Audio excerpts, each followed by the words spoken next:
Welcome to Night Shadows. I'm Stewart Best, where the paranormal is normal, where that which you thought you knew, you didn't, and where the future can be known if you know exactly where to look. Well, good evening, everyone, and welcome to Night Shadows. Thank you for tuning in. We have Larry on the phone. Hi, Larry. How you doing? Hey, Stewart. Just hanging out. How's it going? Well, pretty good. I don't have... Here it is. Here he is, I think. Let me find it again. Yep. Okay. I'll bring him on. Hey, Barry. How you doing? Oh, I'm much better right now. I see you got my PowerPoint up. I appreciate that. I'm glad to talk to both of you guys again. Always a pleasure. How are you tonight?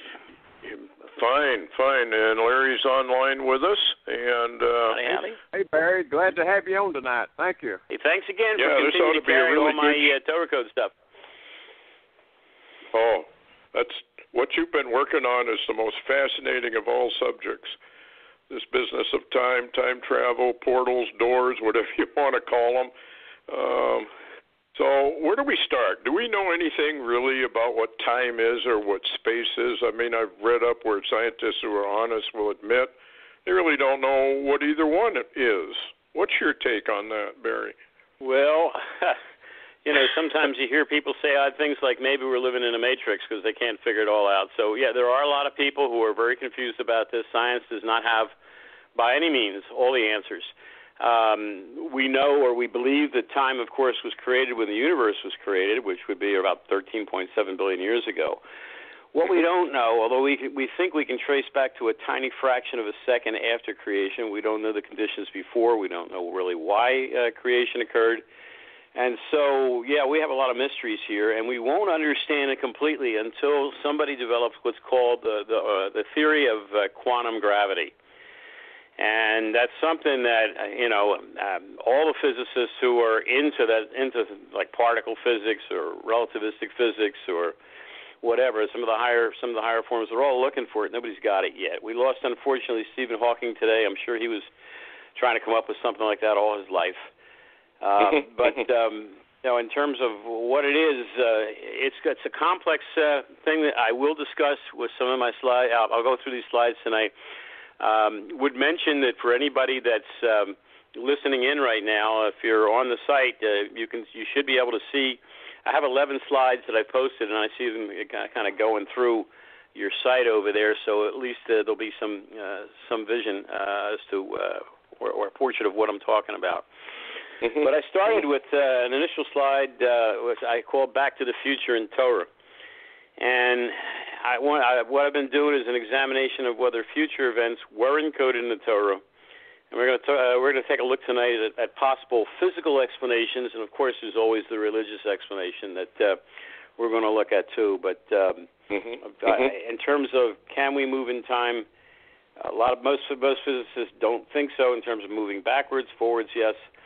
I have some evidence that I've seen that suggests that signals can go back in time. But go ahead. What's your next question? Yeah, that's fascinating. Larry, got a comment or question? Yeah. Well, it's really interesting, and I was intrigued, actually. Matter of fact, I've been intrigued a lot since, Barry began this, and I guess this investigation in the Torah Codes on, message from the future because of the event that happened in the library and a book, and it's really hooked me in there, and I've just followed everything he's done since then. And you want to explain that, Barry, what happened to you at that library? Yeah, I can. Before I get there, I'll start off just mentioning on this first slide at the axis term, the first term I found encoded in Torah is time machine. And most physicists think that in order to go back in the future, to go back or to send a signal into the past, we need to find a particle called a tachyon. They also think that if there was ever a time that we might have had a wormhole that might get us, might give us the ability to travel back into time, it might have been created when the Higgs boson was found in 2012. So on this matrix, on the first one, you have what looks like an arrow. You have two words that are coming together. One is tachyon, and the other is boson. And, and they're pointing away from this axis term, which is time machine.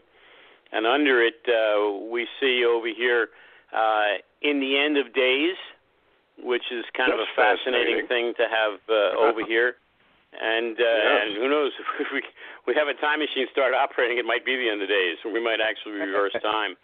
And we also have reference to Noah living 600 years, which is not a normal thing by any means.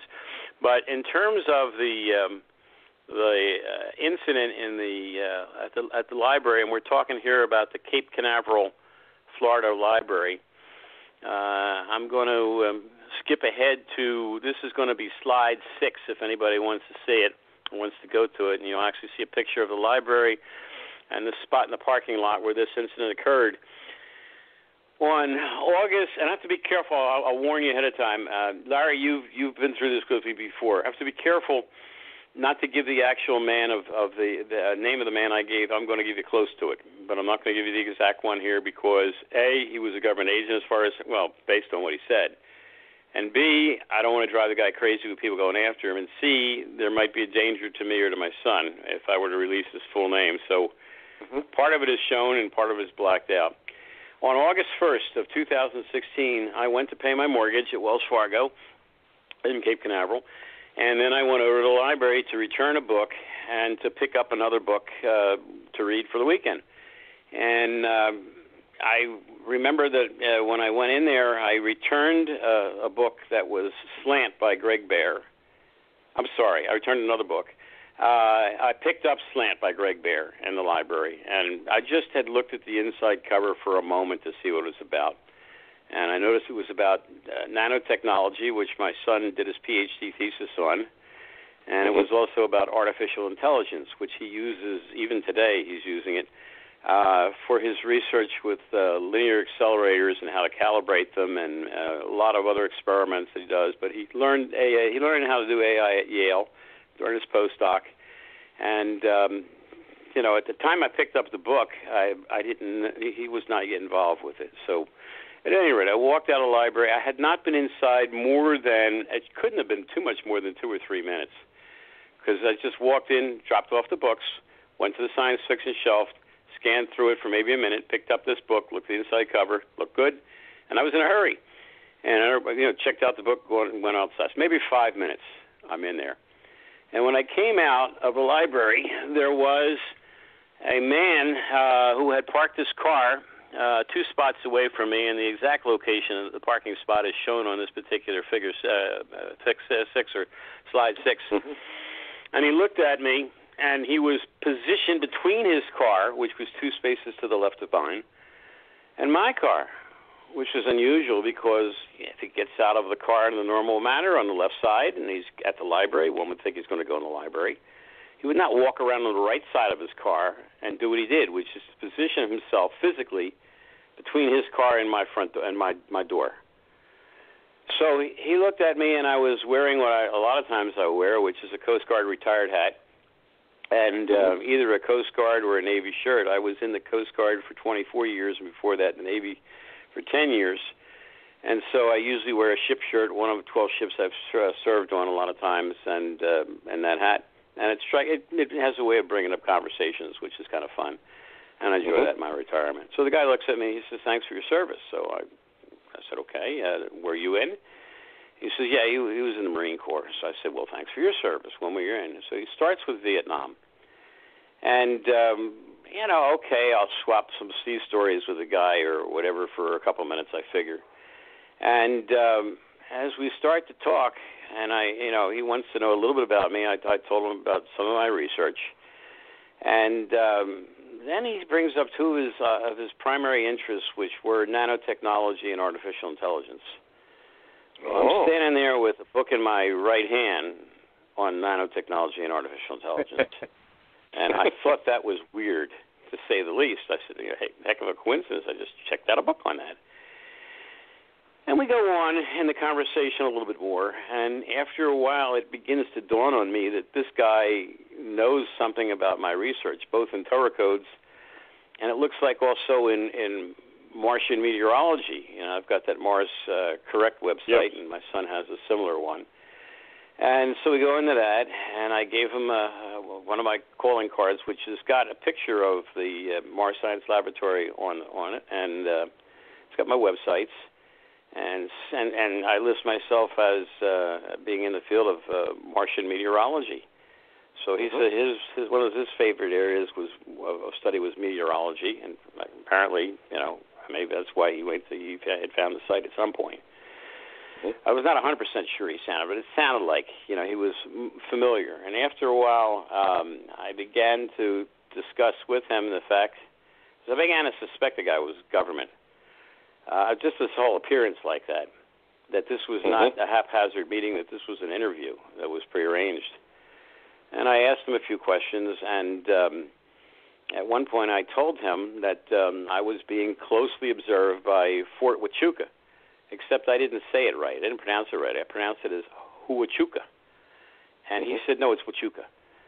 So this is an Army intelligence base in Arizona, and I have their IP address shows up all the time. I check anybody, if they're government, whether ours or another government, and they come to my research, I don't ask any money from anybody, but if you're going to be government, you come to my site, and you might use my stuff, I want to know who you are. And usually I can determine that pretty well with an IP lookup. So at any rate, he said, well, he was stationed at Huachuca for 3 years. So, these guys are following everything. I even tried to call them one time. But, I said, hello, this is, I see you guys are reading my stuff. This is Lieutenant Barry S. Roffman, retired. That's Romeo, Oscar, Foxtrot, Mike, Alpha, November. I heard that they hung up on me, but then they continued. Then they started coming instead of once every 4 days, several times a day. So I got their interest. And we go on a little bit more, and we talk, and I mentioned the fact that, sometimes I even see the White House show up. But it's not in the building. It comes up as on the south lawn. I said, I don't know, there's nothing there but grass as far as. And he says, that's where Marine One lands. I said, well, what do you know about that? He said, well, I was at the White House for, I think he said 4 years, and I was in charge of Marine One. So there would be communications between the helicopter, if it's waiting or whatever. And somebody could look up my site at that time. So, okay, you really got my interest. But there came a point where, I told him about some of the stuff that I was in, and that was where he sort of threatened me. And he said to me, I know somebody like you. And the government came and took his computer, and they put child pornography on it. And they gave it back to him. They had him arrested for the child porno. He never owned a computer after that. So I took that as a threat. And I told him I do not respond well to threats. And I went into some examples, and I'm sure he knew how. I had won some rather large court cases earlier, and I won't go into it in this program right now. But I don't. If you hit me in the face, you're going to get knocked down back in return. And at any rate, so things calmed down after that. And I went into some more of the research, and I asked him, "Are you NSA?" And he said no, but I asked the wrong question. I should have asked him, "Are you Army Intelligence?" Because I think that's who he was. And we were talking about one of the articles that was followed closely by, I saw NSA basically come up, or at least it mapped to NSA. And I had an article up that was about Hillary Clinton and Edward Snowden, and the fact that he was wanted for arrest, and she was wanted for what, president, she thought, because she was running at that time during the election. Yep. And I said that when I went to look to see who was reading my site that day, when I put up this article about both of them, it mapped to an IP address at, I think it was a Lincoln Technical Institute or something like that in Maryland, but at any rate, it was on Snowden River Parkway Drive or whatever. It was something with Snowden. And when I did a reverse IP check to see who was associated with that, it came up as Fort Huachuca. So I began to see a pattern, that I would see funny names, funny street addresses that would come up, and this continues to this time. And it would reverse into Fort Huachuca. Now, if they wanted to hide themselves, they would change the number and they could get into somebody else's IP address, but I could see that one digit different, and we're back to Huachuca again. So, I have like thousands of these IP addresses recorded from the American government, from the Russians, from the Chinese, from the European Space Agency. I maintain very good records because I figured it might be used in court one day. And I wanted to make sure I had my stuff together. So, at any rate, when I mentioned where this place was, he was familiar with it. And that's when I asked him, how do you know about this Lincoln Institute or whatever? And he said, well, he didn't live too far from it. He did have Merlin plates. So that fit. And unfortunately, I did not copy the plates down. I should have done that, but it just dawned on me later. As I drove away, frankly, my major concern was how this guy followed me. And at first I'm thinking maybe he's planted a bug under the car, but no, that could not have happened, because I just got this car back from the University of Florida. It was my son's car. I just brought it down like 2 weeks before, and I hadn't driven it after that. So I didn't think it was probably, I thought maybe he tracked my cell phone, but whatever it was, it bothered me for like 9 months. Trying to figure out is the car bugged or what's going on. And after 9 months, I decided to go back to the library, and I went back and looked for that same book. At first, I didn't remember the name of it, but I found it on, and there's a picture. Yeah, there's a picture of the cover of the book on this slide 6. Mm-hmm. I found the book and asked the librarian there, when was this checked out? Last. She went back over the last few times we checked out, none of which matched the day I took the book out of there. I thought that was strange. But then I decided I would check the Torah Codes. And his name, he told me his name twice, and he spelled it for me once. His first name, I'll tell you, is Joseph. His second name, I'm only going to tell you there are 4 letters of 5. And the first 4 correspond to the word sapphire in Hebrew, which is associated with the breastplate that the high priest used to wear in Israel. Yeah. And so, actually, I have an article about how sapphires, figured in with the Torah, with the Ark of the Covenant, or at least with the breastplate. And that was a signaling device. That's how the Kohen Gadol, the high priest, would hear from God. But at any rate, his name, the first 4 letters of his name in Hebrew were the 4 letters that mean sapphire, and then there's another letter. So I blocked out this line in the codes, but I went looking for an access term, a first term of signal from future. On the first line is Joseph in the open text. On the second line was his name, right directly under Joseph. And then if I went down 3 lines under that was G. Bear. And Greg Bear was the author of the book that I picked out. And then below that was book. So I have over here on this slide the calculation for the probability of having his first and last name in a small matrix that's only 8 rows by 17 columns, 136 letters, with G. Bear and with book and with the signal from the future, and the odds against it were 17,126,824 to 1 against. Wow. So this was an exceedingly significant matrix. And when I started to look for this gentleman's name elsewhere, it came up with signal in the future, it came up encoded with time cop. And it also came up with a bunch of other things that had to do with traveling in time. But, again, his name was not really Sapphire. It's something else, and I'm not going to say that name tonight. And I had it originally up, and Larry had it on. And Larry had this article on his site, uncensored. And then I realized that was dangerous, and I had written them and asked them to please, remove it and put up the slightly censored version.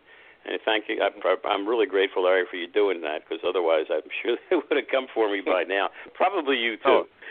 There's a good chance. So this was the library incident. But in terms of what's going on, I put this slide as one of the 11 slides that I have up to talk about tonight, because the whole issue of how Torah Codes came to be recorded in a book that's 3,300 years old has not only great religious significance, it has enormous scientific significance. Because the issue is, are we seeing what is on the axis term here? Are we seeing a signal from the future that was sent back in time, or are we seeing something from God Almighty who maybe exists outside of time, but is able to see all times at once? And by the way, in Hebrew, in the Torah, a lot of times, when God wants to use the future tense, he uses the past. When he wants the past, he uses the future. So he seems to have an arrow of time that runs in the reverse to a certain extent of what ours is. So this is significant because, I've got a son who's a PhD in physics. Mm-hmm. And I've been doing Torah Codes studies now for over 20 years. 21, I think is what it is right now. David has unfortunately grown up. He's 25 now. He's grown up with this, and his complaint for a long time was I was always on the codes rather than paying attention to him. Now, I did take him around the world, and, we did all kinds of good stuff together, but nonetheless, he was jealous of the time that I spent with the codes. And so he went on to get his PhD in physics, and I have a great interest in that. And in fact, he got a fellowship in CERN a few years ago, 5 years ago, I guess it is now. I went over with him for the summer, and so he was looking at, stuff with the Higgs boson, which kind of relates to maybe how to go back in time, and other things, although it was a year after the Higgs boson was found, so it was 1 year after all the great excitement there. But at any rate, now he has a good job as a physicist. It's in our local area, which I'm very thankful for. We're not sure if the government got him the job or not. We're not sure if they've leveled with him in terms of what they really want from him. He's doing very good work. He's making a lot of money, which is great. He just bought a 4-bedroom, 3-bath house, which is nice for a kid 25. Anybody's is looking for a husband. He's looking for a wife, I think, but he's rather picky. At any rate, we have this question, and how do the signals get back? Now, I'm religious. I'm a modern Orthodox Jew. David was raised that way, but he's not religious right now. But as you're going to see as we go on tonight, I have the ultimate test, in a sense, of whether there is a God or there's not. He knows that all the matrices I do are extremely significant. He verified that. Other top mathematicians in the world have verified that. And yet, what we thought were 3 possible explanations, and now there's 4 for how the Torah Codes matrices came to exist.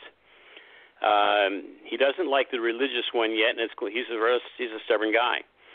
But the explanations that we have had as to where the codes have come from, obviously God is the first one, and that's tradition. Michael Drosten, in his book, his first book, The Bible Code, which is what got me into the codes back in 1997, thought aliens created it. He thought that the reason he said that, he said it was somebody smart enough to figure out how to go back in time or get messages back in time. But he said, God sees, or the author sees, all the horrible things that are going to happen, and did nothing to stop them. So this is my son's point that, hey. Yeah. Okay, we're going to have Passover soon. It's a wonderful story how God saved all the Jews, from slavery in Egypt. Where was he during the Holocaust? Kind of a what have you done for me lately kind of type thing. And so, that's the reason why, one of the reasons why he doesn't want to go there. But he likes explanation number 3, or at least the original one, which is the fact that, or not the fact, but, I guess you could say the fact. We have some evidence that points to somebody in the future. It's not 100%, but it's like the thing with this Joseph guy and all these matrices that, you can't figure out how to get back there and why it's there. He thinks maybe a human in the future. Now, the problem with the human in the future is this, that when you look at sending a signal faster than light to have it go back in time, like the hypothetical tachyons, which some people think are out there, others are not so sure anymore. But if you have something like that, you run into causality problems. you run into time paradoxes. The old thing about somebody goes back in time and kills the grandfather, and then if the grandfather is killed and the father's not born, then how could they be born? And therefore, it would be impossible for them to go back in time and kill the grandfather. Back to the Future movie. Yes, we have an information paradox, and the way that David and I have discussed it is this. He knows the code is real. He has absolutely no doubt about that at all. I mean, the proof, we've got, as I said, it's probably 1,500 matrices, articles, and a lot of them have 2 or 3 or up to 7 matrices in their article. So we have thousands of matrices that are extremely significant. So I said to him, all right, you have an interest in this. Let's say, hypothetically, the government hires you, and you figure out how to get a signal back into the past. All right? Fine. I could see where, all right, 2016, somebody approaches me with information from the future, the guy at the library. Mm-hmm. Higgs boson was found in 2012, so normally we would think that's the earliest time we could get a signal back there if there was any kind of a micro wormhole that opened up. But it wouldn't go back to the time of the Bible. It's not going to go back 3,300 years. There were no people generating wormholes back then. Mm-hmm. So I said, okay, so you've already read the Torah. We read it every year, cover to cover, front to back.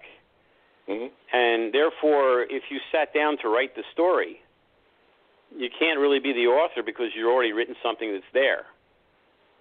So there's a paradox there. That's an information paradox. Now, however, in the last few days, my son and I have agreed there's a way around that. And the way around that is that, assuming that you get a signal back that far, is that he's into artificial intelligence. So if he would write a program, or somebody else would write a program, mm-hmm. that would say, okay, here are the historic facts that have occurred. A complete history of human experience. Here's everything that's happened. Here's when it happened, although you usually don't find the dates in the code. You generally find things associated with what was around at the time or who they worked with or whatever. All right, you write a program in which all these facts. You put them together into a code that has everything there, but it must be written. The code must be written on top of a book that makes sense. Has beautiful stories like the story of Joseph, but it doesn't have to have the story of Joseph, which happens to be my favorite story in Torah. You put it together and you put all the laws down, the ones that make sense plus the ones that don't make sense. And there are a lot of laws that don't make sense. We call them chukim in Hebrew. They're statutes. We have no idea why they're there. There's speculation from the rabbis. Obviously, that would not include something like thou shalt not murder, thou shalt not steal. Those are common sense items that other civilizations have figured out. Yeah. But, for instance, the law of the red heifer, we really don't. Why you don't mix some of the other things, why we don't mix meat and dairy, you can try to find explanations for some of them. Why a man's prayer shawl in Judaism should have a certain color techelis or tzitzit, whatever, a certain color string that's on it has to be that color exactly. There's an argument from rabbis of exactly which color. It might be a reminder of heaven, but some laws we just don't know. So now you write this book, and it has a history in it, and is worthy of inspiring people so that they want to base their whole religious faith on it. Has all the stuff encoded. But now there's one stipulation, and the one stipulation is that you cannot let the AI have access to a copy of the Torah. So it has to start from scratch. We sometimes talk about creating new universes, maybe in the laboratory, parallel universes. Mm-hmm. But, here you have to create a book like this, and it has to not have any knowledge whatsoever of what is in Torah. That's the one bit of information is forbidden. Now, you can't say, okay, there's a paradox, because it read the Torah and then it reproduced it. It's producing something new. Now, it won't be the Torah, but at least you can show how something like that could be created. And so if there was an AI It could have theoretically transmitted it back into the past, and then it would have been found by somebody, and then it comes forward in time from there. So you don't have quite the paradox, if any paradox, that you had before. So he's okay with that. I've kind of wandered around a little bit here, but go ahead. Yeah, I got a question. This signal from the future, Joseph and Sapphire, maybe that connects back to Egypt. Yeah, well, it comes up with a lot of things, and in terms of obviously, where it's talking about Joseph in the open text on this matrix, that is the Joseph of Egypt. I mean, that's the only Joseph. It's the only Joseph that we have that's in the Torah, and that's the only one that I'm finding his name with. So the stories, that man is related to the story. Now, it could be that there is no Joseph Sapphire today. It could be that this was a pseudonym that he gave me, knowing that, because obviously these people in Huachuca, I mean, they follow everything I write. I'm certain by now they should have found somebody who can read Hebrew, and they could have gone out and bought the Code Finder program. I think it's probably about $50. You can get it online, something like that, $50, $70, whatever. Because by now, they spend this much time following everything I write. They should have bought the program, and so they could have looked through it and said they could have picked a name that comes up that way. But I don't know that they would have known that it would have come up with the signal from future. However, it might be that maybe, I don't know, they were inspired, shall we say. For some reason, they chose this name that is not Sapphire, but it has the Sapphire word in it, and then there's one more letter to complete what the full name is. And they let me find it, because normally a government agent, I would think, would not give me especially twice, his real name. Knowing that I write about everything I see. I don't really censor too much or avoid too many subjects over here, because I'm looking for the ultimate answers. And therefore I will look at all data. And, whether the data is from the codes, the data that I also look at, I've tried to make this clear. If you're Joe Smith and you come on my site and you're not associated with the government, you're not going to get recorded. But if you come on and I think probably almost, I'd say 30 or 40% of my traffic, I don't know, maybe it's 20% or somewhere in that range, is NASA Ames. So if you're coming on from NASA Ames with an IP address that starts with a 66.102.6, you're going to get recorded. And there's another 3 numbers after that. And I don't record those last digits with NASA only because I live in Cape Canaveral.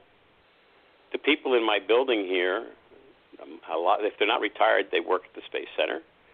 When we shoot a rocket up to Mars, I just opened my front door, a few weeks back and watched the Falcon Heavy lift off and take a Tesla Roadster out to somewhere between the orbit of Mars and Jupiter.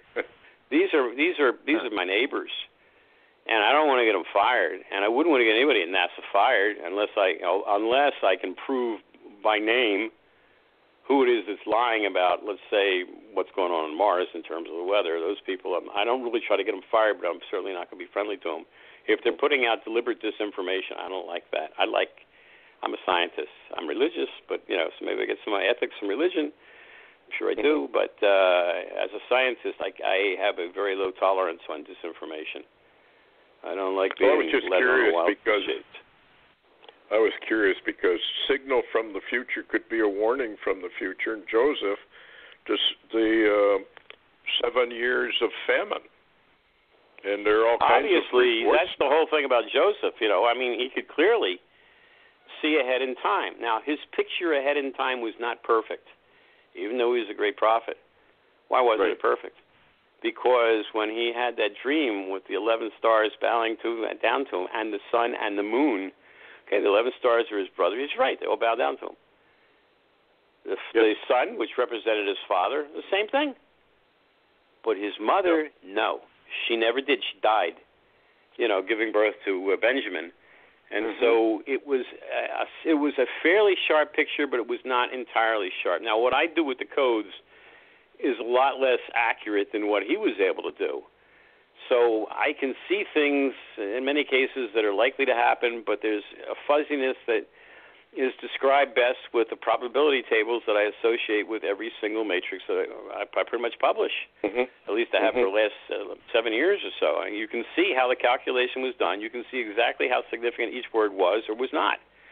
In some cases, they may exist against odds of hundreds or thousands to one against. In other cases, you'll see a probability very close to one, like 100% chance it's going to be there. It's not significant, but it's there. And I don't try to snow anybody as to what's significant and what's not significant, but it's significant enough. I'm good enough that I can have Fort Huachuca here all the time. I can have Maxwell Air Force Base here all the time. And hello guys, if you're listening in tonight. I can have there's a DoD place up in Sterling, Michigan, links in with MIT. They're here fairly constantly. The United Kingdom Ministry of Defense is here a lot lately. I could go around the country and name these places that I've got pretty good records of when they're here. And in some cases I can see who's talking to who based on the time they come on, and especially if they tend to look at several of the same kind of articles in rapid sequence. I can also tell when somebody in an American laboratory like Los Alamos comes onto my stuff and then goes into Russia and talks to somebody, a Russian scientist over there about what's there, because I'm going to see that Russian pop up right away, and I see him cry, and I know that there's a relationship, then that tells me something, which sometimes I'll hint to our government, hey, check to make sure there's no spy over here. Yeah, but there's a guy that went into a photo lab. You probably heard the story, and he was tech for photography, and he said when he went into this unit, wherever it was, people from every nation were there, and he was shown a picture of the backside of the moon and some of the structures that were there. So I think they all work together. I'm sure they do. We've discussed my research on Mars before. At MarsCorrect.com, and DavidARoffman.com is a better site to go for it. But they're basically pretty similar. Mars Correct has just got the Mars stuff. David's site also has some stuff on breakthrough propulsion physics, but they pretty much are the same on the Mars, except that his site does not go into UFOs, and Mars Correct has one article that goes into exactly what happened after Roswell in 1947. And that one article is not something the government likes out there. And so almost nobody goes into Mars Correct, as far as I can tell, unless they're government.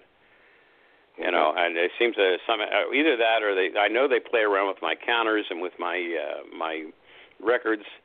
I've gone to the host or to mysite.com, spoken probably 30, 50 times about trying to fix the records. They never get it right. And I see evidence that they're coming into my site. They're coming. I obviously get my menu my password pretty fast. And they do what they want to do with it. But they have not, thank God, done that to DavidARoffman.com. But at any rate, look, we know what's on Mars. We know that the atmospheric pressure is not the 6.1 millibars that the government says it is compared to 1,013.25 at sea level here. It's more like about 511 millibars at what corresponds to the to sea level. They call it areoid. And as far as other stuff, once you understand, once you've gone through, we've spent 8.5 years developing our report, Mars Correct Critique of All NASA Mars Weather Data. Once you understand exactly how much disinformation is put out by NASA, JPL in particular, and then the question always comes why, and the why relates to what you're talking about. What aliens have built out there and what's the truth about them. So the Achilles heel of the real situation with aliens and so forth, it turns out it's not going to be a picture of, that might be photoshopped or whatever, of a ruin on Mars or a ruin on the moon. Achilles heel is the fact that the government manipulates and fakes data about the Martian atmosphere, it's easy to refute. Very easy to refute. You would not have a sky on Mars that is, they showed it as blue originally, then they went to red for like 36 years. Yeah, I remember that. Yeah, but it should be black if it's almost zero pressure, zero density of the atmosphere. You wouldn't have snow up there, which there is, and more snow they found recently than they thought they were going to get. And then you wouldn't have running water associated with what's called recurring slope linii, which they found. You wouldn't have these dust storms. You wouldn't have the dust devils. You wouldn't have storms with eye walls that are 6 miles wide over the mountains of Arcia Mons and Olympus Mons. You wouldn't have a whole slew of so much weather out there. You wouldn't have large sand dunes blowing around on the planet if you had almost no air. There's nothing to push them around with. So it's very obvious they're lying about that, and I know how far the lies extend beyond that. The real question is not does it extend beyond the UFOs. The real question is, in terms of the politics, what impact does it have there? Who knows the truth, who does not? Who's paid to keep things quiet? So that's a whole different subject. But we're getting off the subject right now. But yeah, in terms of that sort of stuff. In your first slide, Back to the Future and Torah, an examination whether future events. How do you interpret this time machine, tachyon, boson, in the end of days? And I'm fascinated by, and Noah was 600 years old, and the flood was. Is that related back to the time machine? Well, the first thing I was looking for here was, does the term time machine come up at all at an ELS? Now, I haven't gone ahead I haven't explained to your audience what that is. You know, and Larry knows, but other people probably don't. So let me take a moment here to explain the Torah Code hypothesis, which is slide 3. And what that is items that are historically related can be found at an equidistant letter sequence, or ELS, encoded together in Torah matrices that are smaller than similar matrices found in control text. So what's an ELS? So in other words, let's say I'm going to take the word Stewart and look for it at an ELS, and Stewart Best, whatever. And I would use both names like that. So your first letter, I can either use for an S, a samach, or a shin. It's more likely to come up as a shin because that's almost 10 times more prevalent than the rare letter samach. And then the T in your name, that is going to be either a tet in Hebrew or a tav, again, because of letter frequency. The tav is the one it's most likely going to be at. And then I would go on the next letter. If it's an E, okay, the next and so on. I would find this, if I find the same number of letters between the S and the T and the T and the E and so forth all the way through the entire name, that's found at an ELS. The computer will find that. I'll just have to tell it what the skip range is. Check every letter, check every 2 letters, every third letter, every fourth letter. I can go out to every 153,402 one way and 152,403 the other, going backwards. That totals the 304,508 letters in Torah. So I think I got that number right. 304, 805, yeah. So that's right. So 2 and 3 comes out to the 5 in the end. So I look for that first. And that, if it's there, I don't put any significance with it at all. If it's not there, the experiment's over. But like on this one, on Figure 3, the first term I looked for was Yitzhak Rabin. The Prime Minister of Israel was assassinated. Right. And I would look for the word murder or murdered first because he was. In this case, his name occurs only once in the Torah in an ELS. And what crosses his name is killer who will kill. So, his whole name is vertically, in terms of the skip, it's at a skip of 4,772, but if it looks like one is above the next letter, it looks like only one apart, it's not. But Yitzhak Rabin is 1, 2, 3, 4, 5, 6, 7, 8 letters. Most names encoded in Torah are 8 letters. That's how the code. It's just, it's very similar to if you have a piano, and you have an octave on it. Mm-hmm. Mm-hmm. So that same law, generally, of how music is written or flows, is in the Torah. So then mathematics. Yeah. Yeah, that's what it is. So in terms of murder, I have, as I said, in terms of the matrix, I have 8 rows, and in this case, if I want to know, well, where's the word murder? Well, the word murder, will be murdered. Whatever. It's only 4 letters. It directly crosses the second letter of his name. So I can put murder together with Yitzhak Rabin in 8 rows and 4 columns is 32 letters. So now I can do a simple probability check. What's the chance that word is going to come up that close? It's a straightforward calculation. And when I say that my son accepts that everything I do is statistically significant, it's because he knows the math is straightforward. It's easy. Once you have the spreadsheet, just plug in the numbers, and that's it. It tells you what it is, whether it's significant or whether it's not significant. Yeah, so at any rate, that's what the Torah code. That's how it works. All right. So now let me come back to your question. Would you refresh my memory again? Your question was about how this matrix was put together, I think. Yeah, time machine. Figure 1 and how you would machine. interpret that. Yeah, and I interpreted. For the first thing I looked for was the. Actually, when I did this originally, I looked for boson. And it's there, but it was one off the axis term skip, so that I didn't think was that significant. I'd rather see it at. I like things to be either at skips plus or minus 1, or plus or minus the skip of the axis term. If it's plus or minus the skip of the axis term, it's vertical. But you can get patterns. So this kind of looks like an arrow over here, running with the Noah and with the last days and then continuing on to the boson, and the tachyon touches the boson in such way as to make what looks like an arrowhead. And I'm interested in the arrow of time. So in this one, there's a physical beauty to it, and I also, on my website, I calculate the probability that you're going to get these words, tachyon, boson, and I look for the end of days because we're talking about time, and, it may be that we get the full explanation of what's going on. That's the end of days. And it could be the end of days in a number of ways. I think we have a very different concept in Judaism of the end of days than Christianity has. Christianity, in the book of Revelation, is about, at least a third of the people in the world getting killed. This Armageddon, this horrible thing is going to happen. I'm not saying there's not going to be a mess, because we've already had messes before the end of the days come, or actually probably in them right now.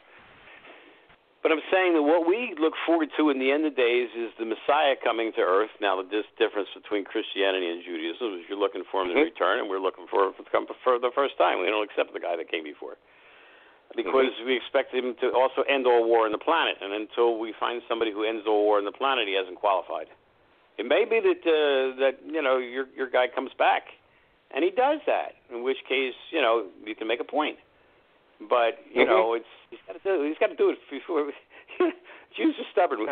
We want to see the proof. We want to see him do what's supposed to be done. It's kind of like we say the same thing with the president. We're always looking at Donald Trump. How many campaign promises did he fulfill? And if he didn't fulfill it, he's getting holy you-know-what from everybody who's not his guy. I'm his guy, though. I'll tell you that right now. Well, he's still plunging. So there's a beauty here. But in the end of days, I look for that a priori. In other words, ahead of time, with anything that has to do with time. And I know ahead of time, this expression occurs 4 times in Torah. So that's its frequency. And so, again, I relate to, how many times does it occur? In this case, 4.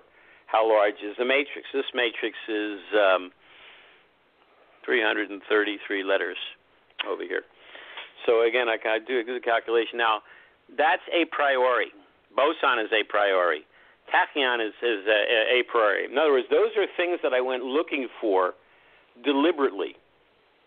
And I can only do a probability on what I name, at least to myself, ahead of time, I'm looking for this.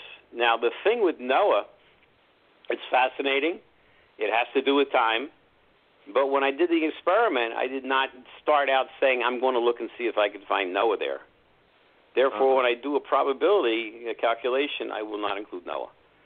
But the idea that we're talking about a time machine, and we're obviously, manipulating time, we would love to know, of course, how to increase our own time on Earth or in life. And here's a guy that he's 600 years old when the flood came upon the Earth. You see, as you read the first part of the book of Genesis, well, these guys were living a fantastic number of years. Methuselah lived, 967 years.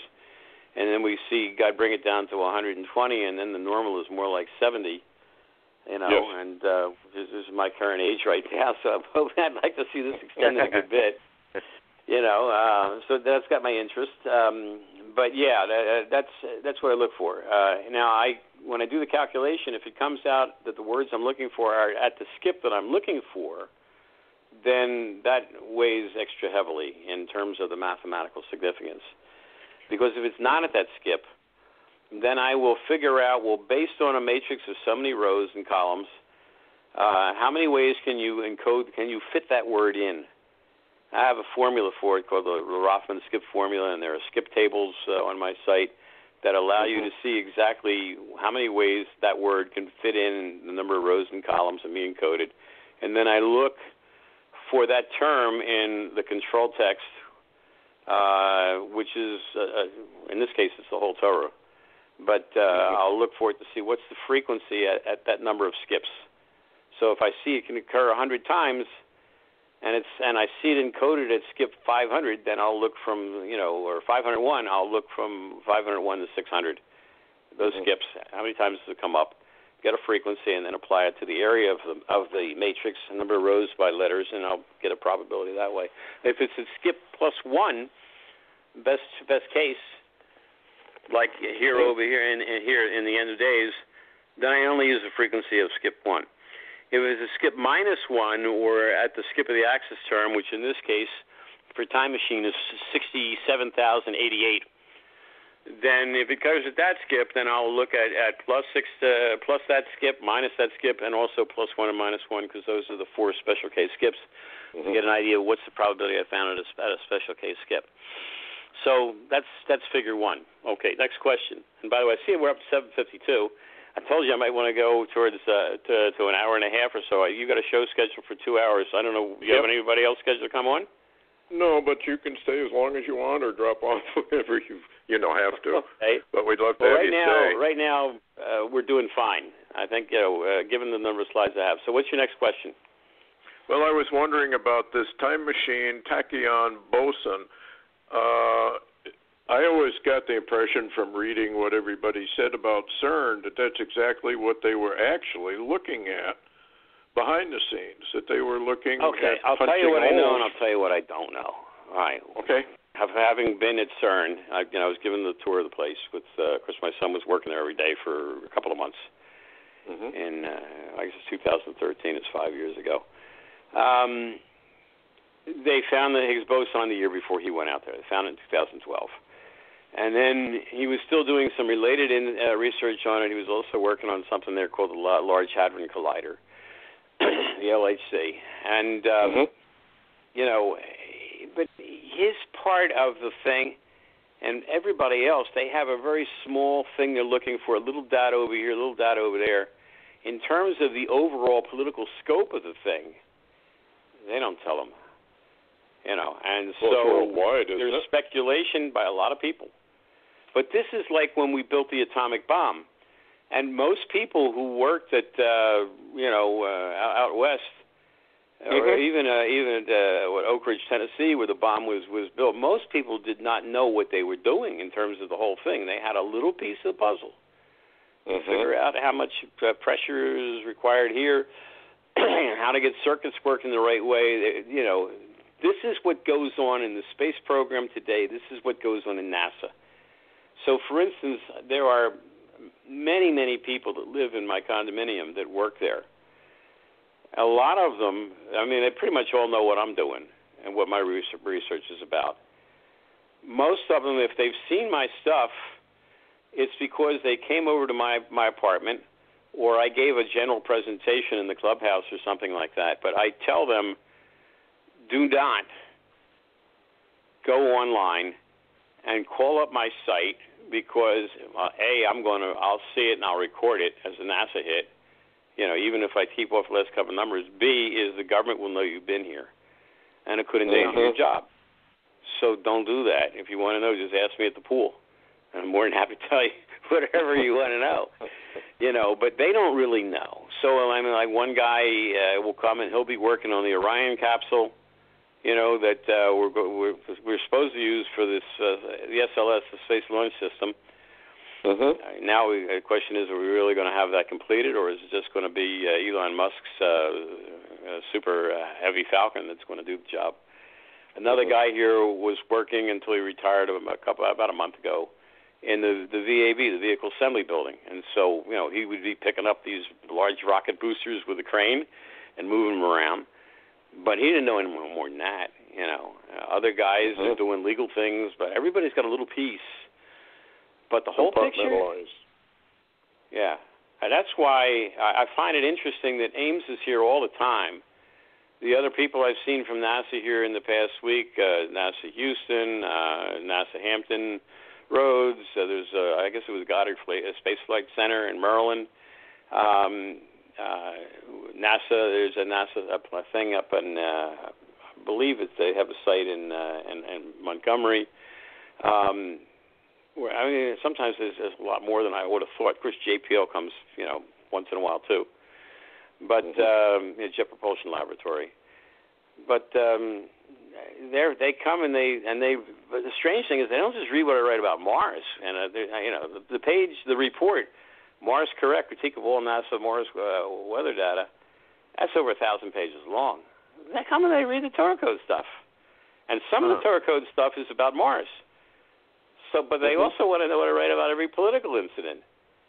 I just put up, I just updated very briefly. Stephen Hawking, as I said, passed away. So I did a matrix on him back in 2010, a couple of matrices. So I moved that up on the table of contents under the 2018 events. And I've had that Nicholas Cruz guy did that killing. There was a huge amount of detail about the murder ahead of time. Again, this goes back to Drosten's question. All right, he sees this is going to happen. He puts down all this great detail about the crime. Doesn't stop it. It's frustrating, and it's one of those things that I guess a lot of people around the world fear God. And they say, the beginning of wisdom is fear of the Lord. But a lot of Jews have what's referred to as chutzpah. I'm one of them. So I see this stuff down there, and I have questions for them, and in a sense, I can push him. I could push him too far. If he wants to end it, he ends it. But I'm going to die anyway. So, but I want to know the truth. And Moses argued with God at one point. God wants to wipe out all the Jews because we had the golden calf sin. God says, stand by, and I will stand by while I annihilate them completely, and I'll make you great. And he says, well, you know what, God? If you're going to do that, then write me out of your book. I don't want anything to do with you. Abraham argues with God. The angels come to destroy Sodom and Gomorrah. And he says, well, what if there's 50 righteous people? What if it's 40? What if it's 30? What if it's 20? Okay, it gets down to 10. I think maybe it's going to be about 45 one time, whatever time. He argues, and, we're like that. We're not afraid to speak up, even to him. And there's a lot of cases in Torah and other Jewish scriptures where we see, even though he says he's not a man and he's not going to change his mind, apparently he does. Example, when Jonah is asked to go and preach against Nineveh, he runs away. And then, of course, he gets swallowed by the fish or whatever and spit up. And then he goes back and he preaches, and the people of Nineveh hear about it. They put on sackcloth and they fast, and God decides not to destroy him. And Jonah gets so angry. I told you you're going to do this. Why do you wait bothering me with all this stuff? So that's kind of how we are. It's a kind of a personal relationship, but it's more like what goes on between at least my son and I, and we argue all the time about everything.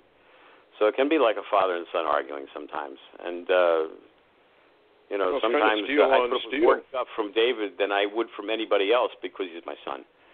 And so I think God he puts up a lot of stuff from us, but on the other hand, he doesn't let us get away with everything scot-free, and we do have the issue of the Holocaust still. So that's what he's got some explaining.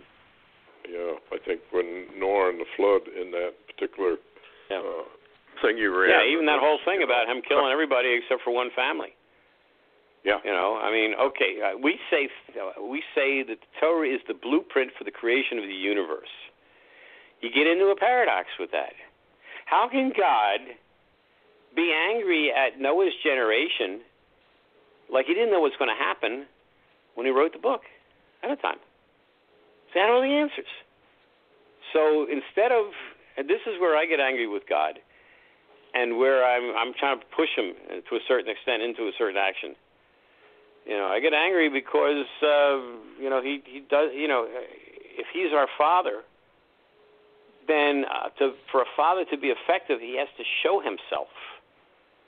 So again, like with Passover, we'll read the story, and it's 3,300 years old, and then we look at the Holocaust, and we look at all the other things that are happening in the world, and we wonder, why doesn't he just once in a while come down and say, "Hey guys, I'm here," and let us know, and we'll deal with that. But if not, then how can he be so upset if we're doing what it's in a book that he wrote? If it's really the DNA of the world, we didn't write it ourselves. So therefore, if he wants to see our behavior change, it's not just for us to repent. It's also for him to show himself to the point where people don't make movies about whether God is alive or dead. There should be no question.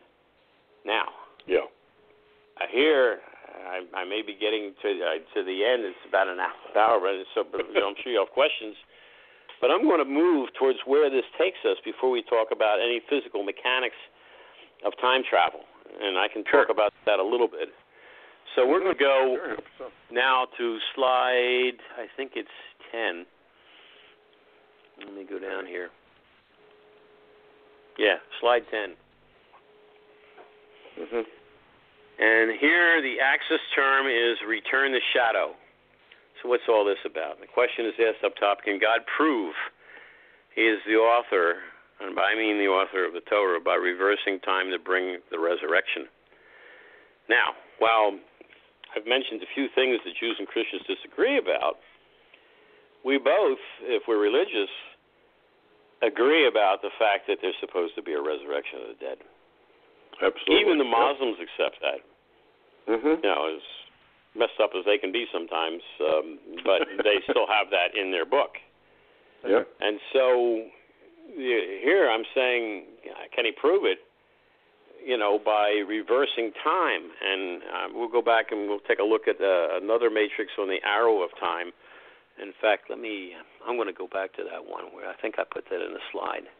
Yeah, let's go back to the previous slide, slide 9. The arrow of time is encoded, but can it be reversed? And the reason I'm going to go back to this and talk about the arrow of time is because when you read, as the following slide says, the book of Ezekiel, about the resurrection of dead, it looks like a movie in reverse in terms of the bones come together and, the flesh comes up on the bone and so forth. It's exactly like what you would see if somebody was killed and dropped dead. He fell on the ground and then decays. And then all of a sudden you play the movie back and, you're going against the second law of thermodynamics. You're going against the law of entropy. Things come together from, totally messed up state to extremely organized and alive. So here the axis term is the arrow of time. Occurs in skip, this one is skip 15,047. That's how many letters is between each letter. And when I looked at this, I wanted to know, all right, first of all, does the Torah Codes indicate the direction of the arrow of time, which is forward? And we find that at the same skip, over on the right with blue letters and a yellow background, is forward. However, although it's parallel to the axis term and at the same absolute skip, the same number of letters between each letter, the arrow of time is encoded in a forward direction, but this word forward is encoded in a backwards direction. So that's reversed. But even more interesting than that is that right above the axis of term and the arrow of time in the same column are three letters that mean past. So normally the axis, the arrow of time goes into the future. This one has the word past running directly into it. So you wind up with a large term there that's, I think it's 11 letters long, 3, 4, 5, 6, 7, 8, 9, 10, 11. And that means past and then the arrow of time. And so I want to know if it can be reversed. Instead of going forward, can it go in the past? Now, crossing the arrow of time and sharing a letter with it is the word beginning. And we think the arrow of time, as I mentioned earlier in the show, started at the beginning of the universe, and it went in a forward direction. Now, we also have on this matrix the word, it's pretty common, but devar, it can mean matter, but devarim can be just words or whatever. Deber is speak, so it's a very common word in Hebrew, and that'll play into the significance of the thing. That won't add that much, but it's there and it's touching the beginning. So the question is, all right, with matter and energy were created in the beginning of the universe, what else was created? Well, maybe some dark matter also. Some dark, and we're looking at dark matter. We're looking at what's called dark energy. I'll talk about later in the show. And we find the word dark is at the same skip as the axis term, but again, it's in the reverse direction. So dark matter, there was a lot of that stuff initially. It was something on the order of 2/3 of the universe, and now it's down to like 20-some%. It appears to be dying out for some reason. What is it? Well, that would be interesting. Right? We don't fully understand. What we know is this, that we're looking at a universe, and about 94.5%, we don't know what it is. We call it dark matter. We call it dark energy. Have no clue what it is. It hasn't been found yet. But we know that the universe would not behave the way it does. Right now it's expanding more rapidly than it, all the time. It should be slowing down and speeding up. We haven't known about that for that many years, but it's a problem. And we think it has to do something with dark matter and dark energy, where we have an anti-gravity that's out there that's causing things instead of to slow down, to speed up. Because you throw a ball up in the air, the speed's going to slow down, and then it's going to stop, and then it's going to reverse direction and come down. That's not what's happening in the universe. Things are speeding up for some reason. We also have a word for energy here, but it's not in a special case skip, and a word for hole. And, of course, we're interested in black holes. The universe supposedly started out of a black hole. So that's there. So then the next one, the figure 10, slide 10, I'm going to ask you to look at before. Let's see what's there. Okay, first of all, we have this return the shadow. Now, why did I look for return the shadow? Because we have, if a shadow returns, if it goes backwards, there's only two ways that can happen. Way number one is you reverse the spin of the Earth. That's not an easy thing to do. Have cataclysmic effect. Well, for the Lord, it probably is. But number two is you reverse the arrow of time, which is why I had the arrow of time in the previous matrix. It's coded there. And what I'm trying to do right now is very different from what I've been doing in the past. Because in the past, I've been looking to see simply are historic events encoded, or can I get an idea of what's going to occur based on Torah Code matrices? Now, what caught your attention and why you called me up and invited me on the show is I'm starting to look at the Torah Code and see if there's any physics, advanced physics that's encoded into it. And can I interpret that, and will that help us to know what we're looking for? Because where I am right now, and where I think my son is also, and he's the guy with a PhD. I don't have any kind of degree like that. I'm just a simple war planner from the military and taught science for 30 years, but only in the public schools. Where we're looking at right now, everybody else is trying to figure out, can time reverse? We're looking at evidence that information did go back in time, not necessarily a person, but at least a signal like a tachyon. And therefore, the question is, can information be sent back? The question that I'm asking and my son is asking is, okay, we're going to, for the moment, accept the fact we've seen enough evidence to show that it does. How can it be sent back in time? What's the physical mechanism? Or is there only a religious explanation? This is about as fundamental a question as you can have. I don't care if you're in science or your religion. In science, everybody wants to know how we got to the Big Bang. And everybody wants to know the end game. Last days of the universe. What happens? Does it simply continue to expand forever and cool down and go to absolute zero? Or does something else happen? What's the end game? In the Bible, at least Jews and Christians, we agree. We're going to start. The first word in the Bible is Bereshit, which means in the beginning. Yes. All right, God created the heavens and the earth. And so there's a discussion that starts out about the creation there. Now, the New Testament says in Isaiah that he stretched Bible out with the what happens at the end. Yeah. And the Jewish religion is also interested. We have eschatology too, but we're interested in when HaMashiach, the Messiah, comes, and he stops all the fighting, and people, there's no more death in the world. So that's the end game for us. That's what we're interested in. But that's the religion for both Judaism and Christianity, and the science wants to go the same way. So this is as fundamental a question as you can possibly have. And I assume a lot of people from our government are listening to the show tonight. I'm sure you have much better listenership, or they'll be coming back and listening for a while because they see where I'm going and they know what it's all about. And I'm pushing them. I'm pushing God with what I'm doing here in terms of where I'm going with this matrix and what follows. But I'm also pushing our government in terms of what their priorities. How much do they want to know what's going on versus how much can they tolerate what I put out in public? That's the question.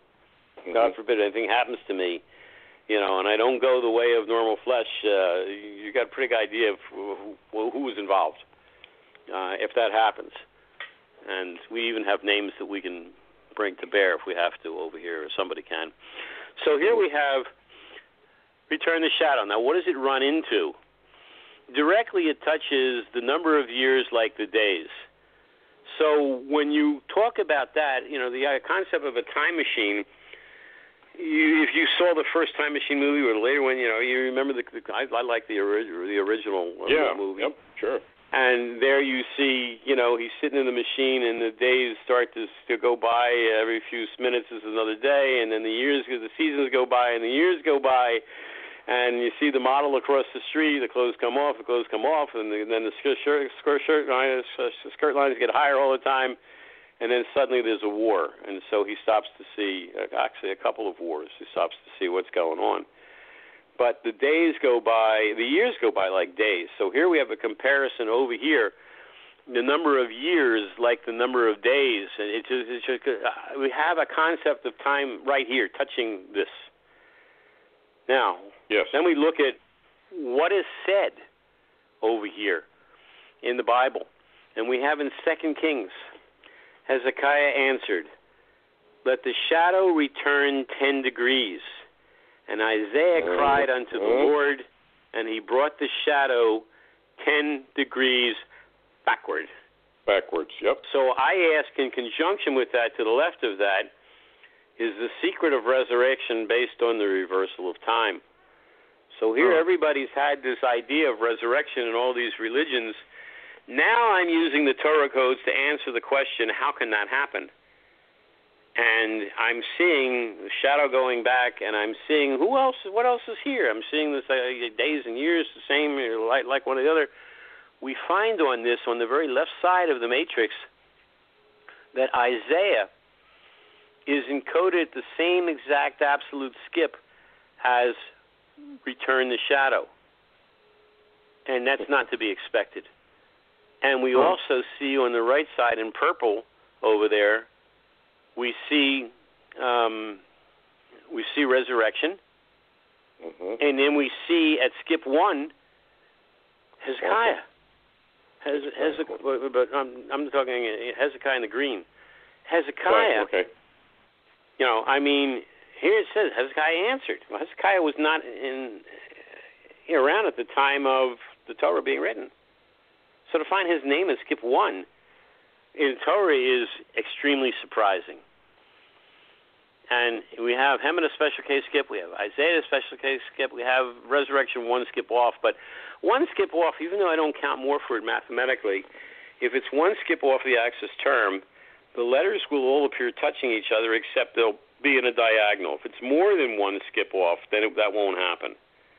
But terms that are either skips plus or minus 1 or the skip of the axis term, either way, plus or minus, or 1 skip off, they really stand out from the matrix rather than other things. So there's 2 other words that are here that are not at special case skips that I would talk about next, and one is the word for quantum, and the other is gravity. I just looked to see them there, and I mentioned that because I just looked for these I think yesterday or the day before, because it's become apparent to me in the last, especially 2 weeks of research, since you first asked me to do the show, I think, around that time.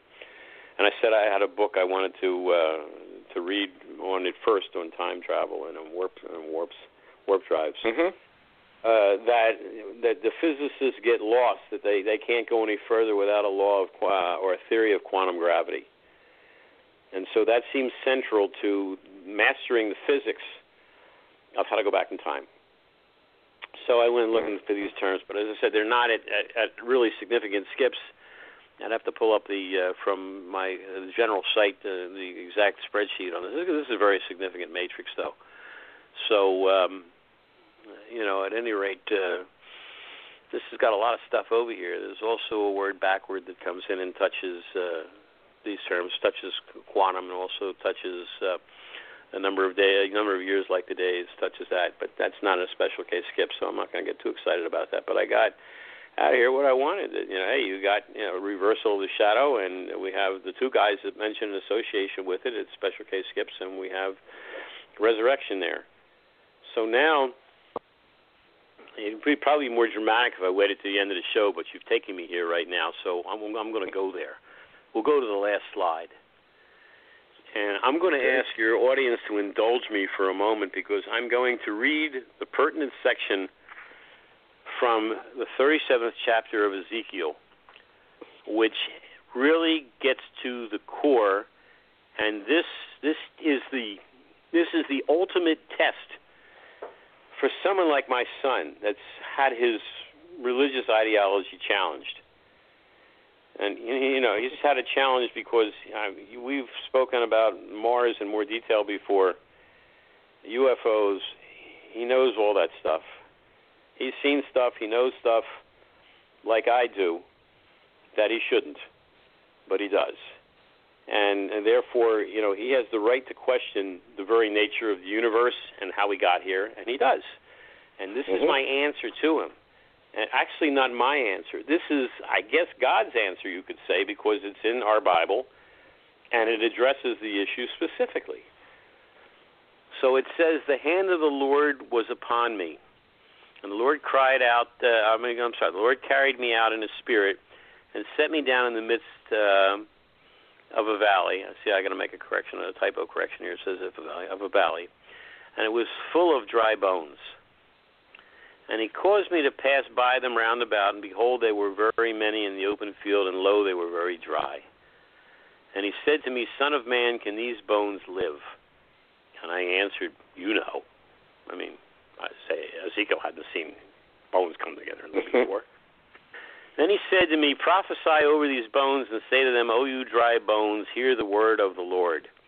Thus says the Lord God unto these bones, behold, I will cause breath to enter into you, and you shall live. And I will lay sinews on you, and I will bring up flesh upon you, and cover you with skin, and put breath in you, and you shall live, and you shall know that I am the Lord. So I prophesied as I was commanded. And as I prophesied, there was a noise and a commotion, and the bones came together, bone to its bone. And I beheld, and lo, there were sinews upon them, and flesh came up, and skin covered them above, but there was no breath in them. Then he said to me, prophesy unto the breath, prophesy, son of man, and say to the breath, thus says the Lord God. Come from the four winds, O breath, and breathe upon these slain that they may live. So I prophesied as he commanded me, and the breath came into them, and they lived, and stood up on their feet, a very great host. Then he said to me, Son of man, these bones are the whole house of Israel. Behold, they say, our bones are dried up, and our hope is lost. We are clean cut off. Now here, before I go on any further, I will remind you of my son's biggest objection. Where was God during the Holocaust? And the answer is here that even though all those 6 million are dead, they're coming back. They're going to come back. Therefore, it says, therefore prophesy, and say unto them, thus says the Lord God, behold, I will open your graves, and cause you to come up out of your graves, my people, and I will bring you into the land of Israel. And you shall know that I am the Lord, when I open your graves, and cause you to come out of your graves, O my people. Resurrection. I will put my spirit in you, and you shall live, and I will place you in your own land, and you shall know that I, the Lord, have spoken and performed it, says the Lord.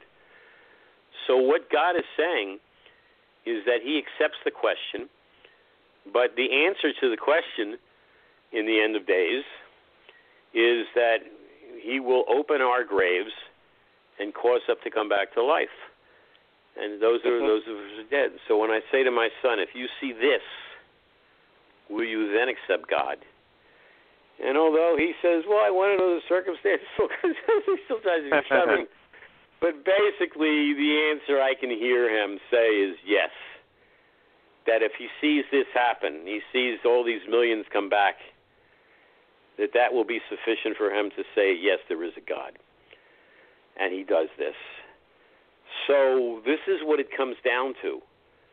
It comes down to whether or not the physics is in the Torah, and whether or not there is something that's going on here so awesome, so powerful, so mighty, that even with the smartest person or the greatest artificial intelligence machine or aliens who really don't seem to care about us at all, from what I can determine, that there's none of them who could accomplish this. And none of them would need to. Certainly there's no alien need to bring people back from their graves, and make them alive.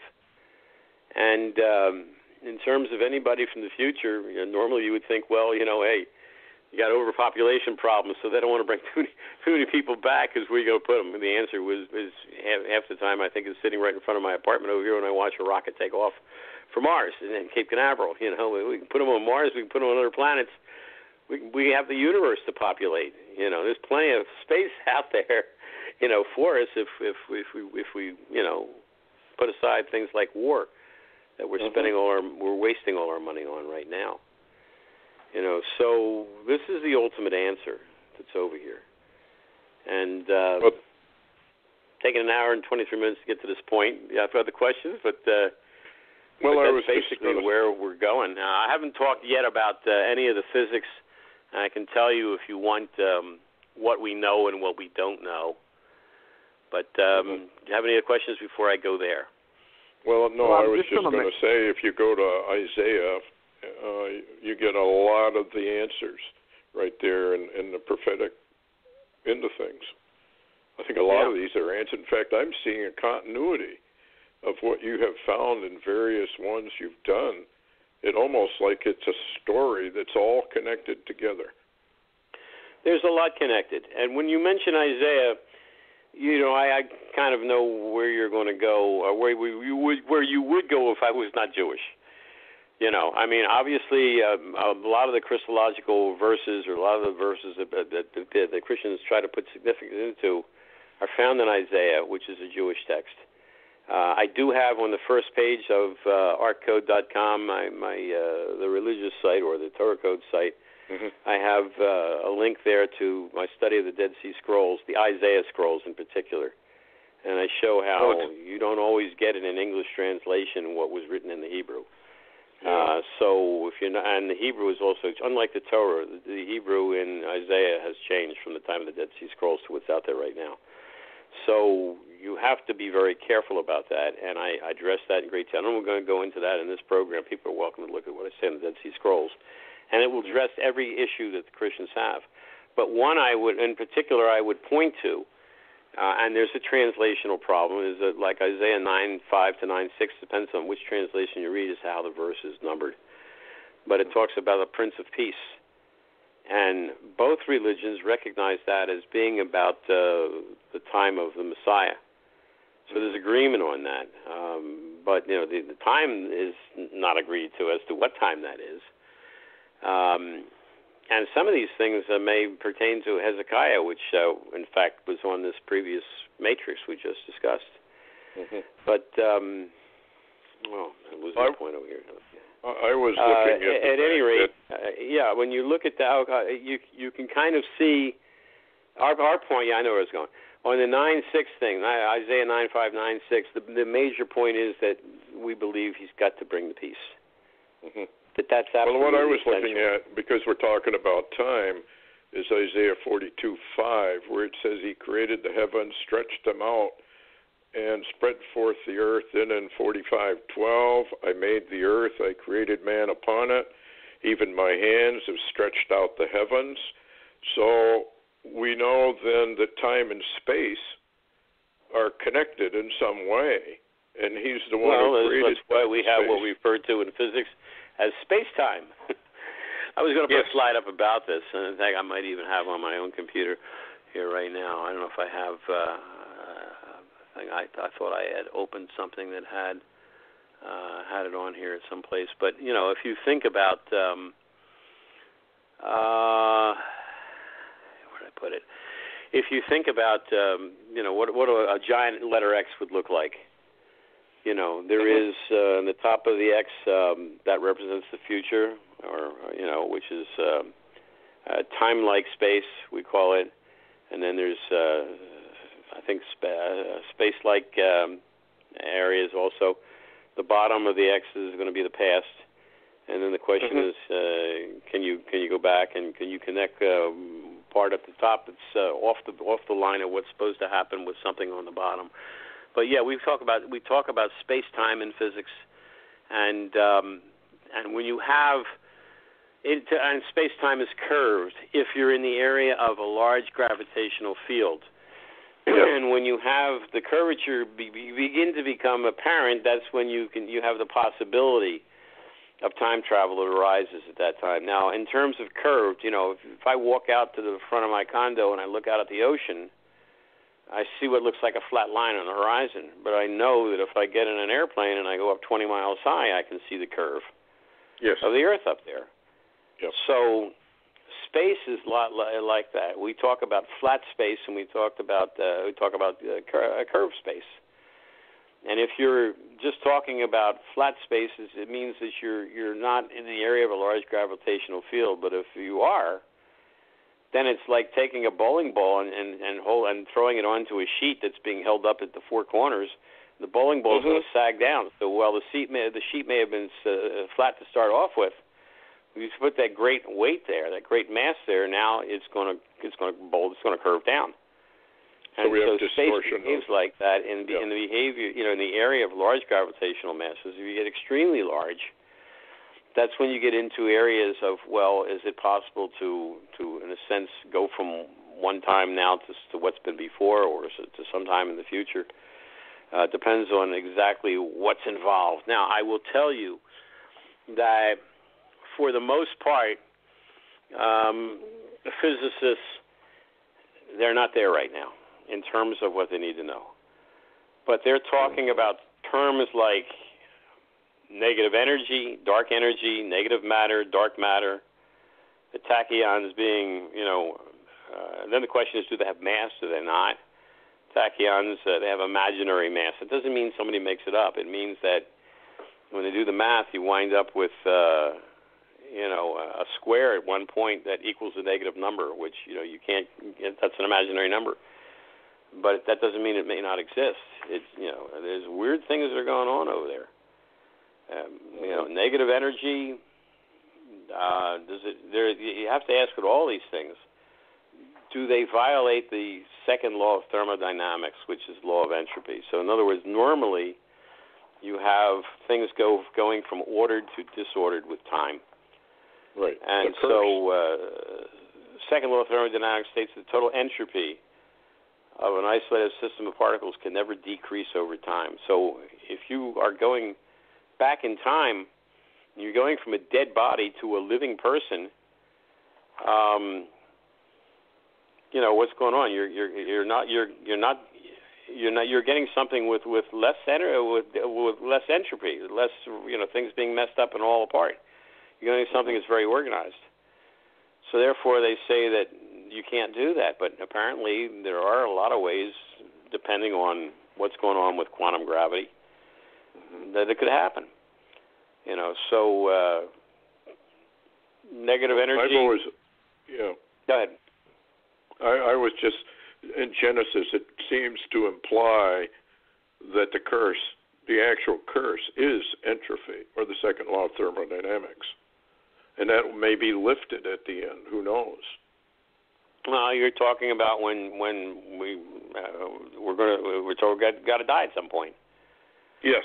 And of course, we have whole different laws of physics. If what the book is telling us is true, that people were living close to 1,000 years. And even then, I'm not sure that, had we not messed up in accordance with, with what God wanted and going after that metaphorical or physical, whatever it was, probably it was metaphorical, allegorical fruit, forbidden fruit, maybe we would have gone on forever. But here we are, unfortunately, I feel like I at times am playing a dangerous game, which undoubtedly I am. I'm playing a dangerous game with our government because I want all the answers about everything. Everything. Well, why not? Everything's on the table here because so many things are interrelated. But in terms of with religion and with God, I mean, to a certain extent, when I look to see how did He create the universe, or how do we get to where we are? It's almost like the story of building the Tower of Babel. We wanted to see what was going on in heaven. So now we have physics to take us there. And I know you don't seem to be too happy about what's going on at CERN, and a lot of people are not. And certainly they're doing things there that are dangerous if they don't know. It's like when we made the atomic bomb. There were bets going on between the scientists as to whether or not when the bomb went off, would it be just like 20,000 kilotons of explosive force, or would it be enough to set the entire atmosphere on fire? We didn't know the answer until we actually set off the bomb. So fortunately, it was somewhat of a limited effect, not limited enough for the people in Hiroshima and Nagasaki. But that was a question. And we have questions here also. And so where I seen, time discussed or encoded, there are also warnings that go along with it. And I point that out in the articles, where there are warnings. There are clearly dangers associated with it. And so decisions have to be made the right way. So here we have the whole question of where ethics comes to enter into scientific research. And if I hint at times to the government, and other than that one incident at the library with Joseph, the only contact that I have in a sense is the fact that they keep on coming onto my websites, and the fact that I can see them there, I can record them, I know pretty much who they are. Mm-hmm. So they let me know what they're looking at. But when I ask them, as I've done many times in my articles, contact me. Let's sit down, go down to Patrick Air Force Base, come up to the Kennedy Space Center. Let's get in a secure space. Tell me what you want. And then I can make a value, and where's it all going to go? And then I can possibly make a value judgment. I try to. See whether I want to get involved in it. And the same thing with my son. I mean, right now he's happy in his job. He doesn't do this stuff. He's got the potential. He's got the smarts where he could. But he's got to be assigned the job, And right now, nobody's assigning the job, so he's doing some good physics and using artificial intelligence, but he's not solving the mysteries of the universe. What he is doing is he's getting the skills, where if the government wants to use them that way, then and they make an offer, then at that point we have to evaluate. Well, okay, do we really want to get involved with this, or are we going to wind up like Einstein, who said, after the atomic bomb went off, had he known what was going to happen from his research, he would have been a locksmith instead. Yeah. So David's like the locksmith right now, and he can make some pretty good locks. He's doing some great stuff. Do you believe that some of these movies that they're making, like Back to the Future, Deja Vu, Time Machine, are they getting information from black projects that they've gone a little further than we know? Well, it's possible. The one movie comes up that you were trying to think of, the name of the other day was The Final Countdown, where the Nimitz goes back into the day before Pearl Harbor. And there was the so-called Philadelphia experiment that a lot of people have written about, where, supposedly we did something interdimensional, and some of the sailors on the ship wound up in the Philadelphia shipyard, wound up having coming out with their bodies merged inside of metal and suffering horrible deaths and so forth. The ship blinked out of appearance and then came back again. Whether that's a real story or not, I don't know. You hear people trying to say yes, it is. I look at evidence. What's the evidence that you have? So you can speculate on anything. Almost anything is possible. But the one movie that I believe models pretty well what has probably happened was one where I forget the name.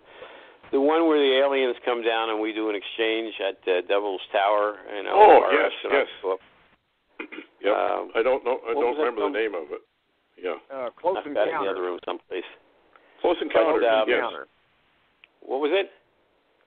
Close Encounters of the Third Kind, I think. Yeah, that's it. Close Encounters of the Third Kind. Supposedly that was taken off a real incident, I think out in Utah.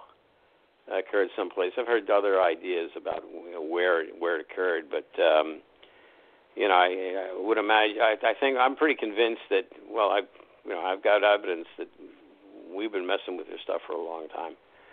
Yes. And some of it is from crashes, and there's more evidence that we've been working with them. Our government's been working with them. So people can slip out parts of it, ideas. You can take something that's good and then incorporate it into a film and make a lot of money, by changing a few names and so forth a few times. But again, we're just speculating. And so I always want to be sure with whatever I put out that there's a clear line drawn between what I have evidence for and what I don't. What is speculation. For the guy who met me at the library, I could say I know his name, and Larry, you've seen it. On the other hand, I've told you tonight that the word inside of it, sapphire, may be a name that was chosen just because of its significance in the Torah, and it may be a pseudonym. Now, I didn't talk about this before, but I will.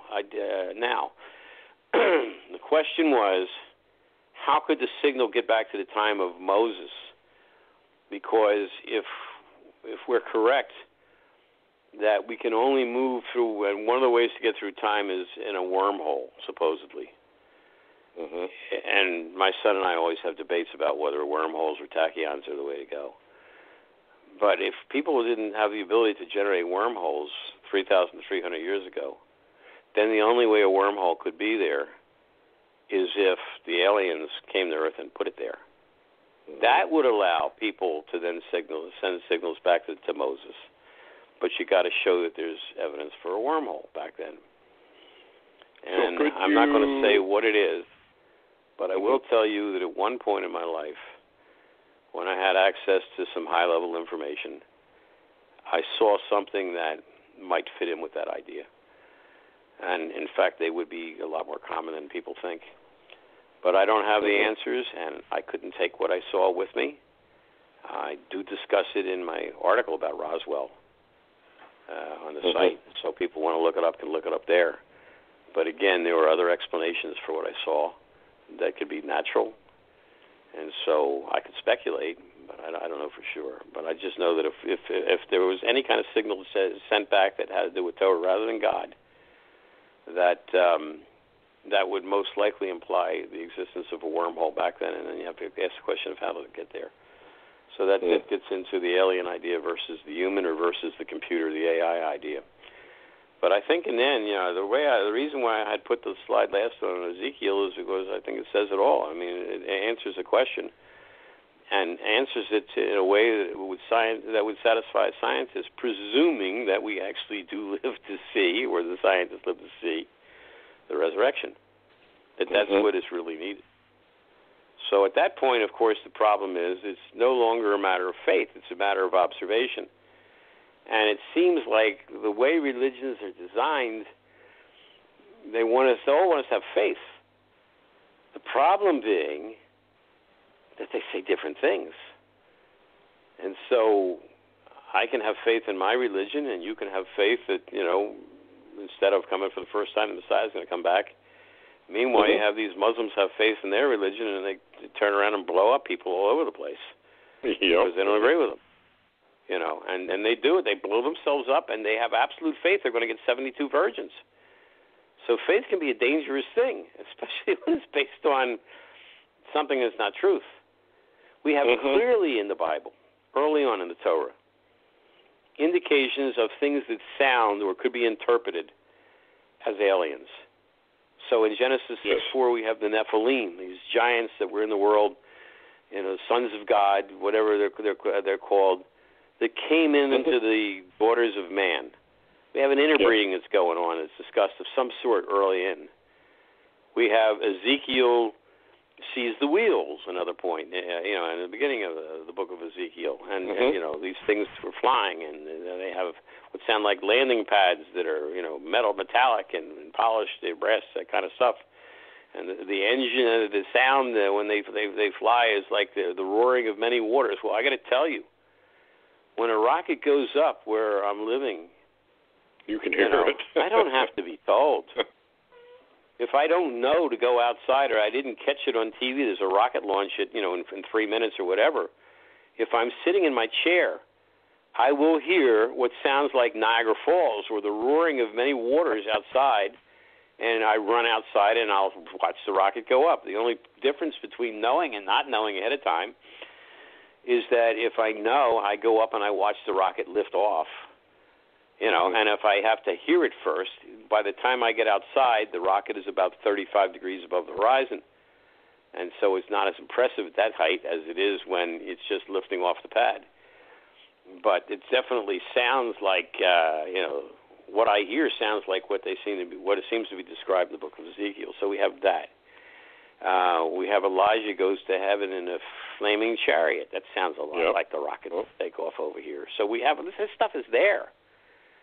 You can't ignore it.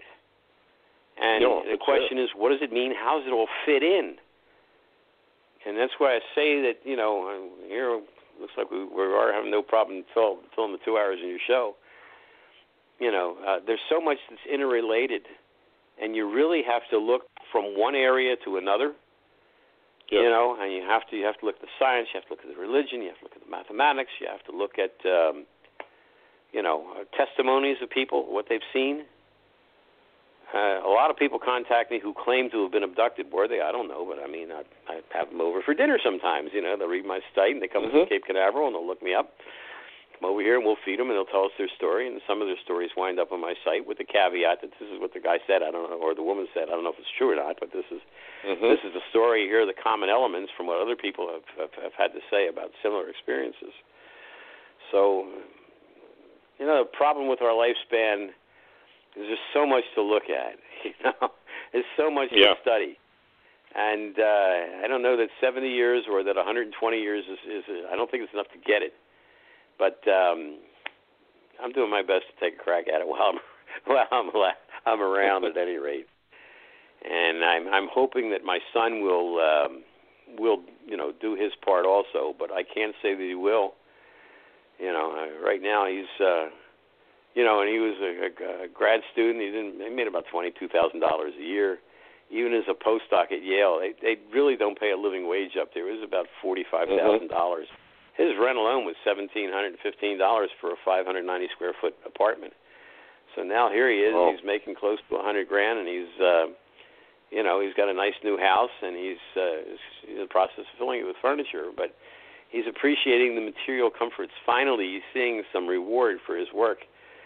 But is that going to be enough to satisfy? There is. I do hear him saying, even though he can do these problems, that he can do the job real well. But a lot of people seem to leave there after a few years. I'm not going to tell you where he works, but I'll just say it has something to do with nuclear stuff.